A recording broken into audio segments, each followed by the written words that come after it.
Agar hak warga negara untuk memilih tetap tersalurkan, pihak Lembaga Pemasyarakatan Gunung Sari Makassar menyiapkan 4 TPS yang akan digunakan 678 warga binaan yang wajib pilih. Namun pihak Lapas Kelas 1 Gunung Sari Makassar masih menunggu logistik dari Komisi Pemilihan Umum Kota Makassar.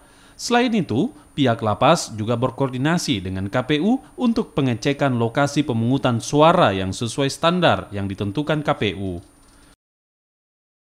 Lapas 1 Makassar pada hari ini jumlah penghuninya 980 orang, yang sudah terdaftar di KPU ada sekitar 768 orang.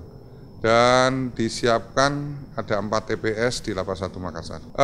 Mekanisme sendiri karena kita sudah pengalaman beberapa waktu yang lalu yaitu tentang pilkada, jadi kita sepanjang tidak ada aturan yang merubah untuk tentang mekanisme, paling tidak kita sudah punya pengalaman.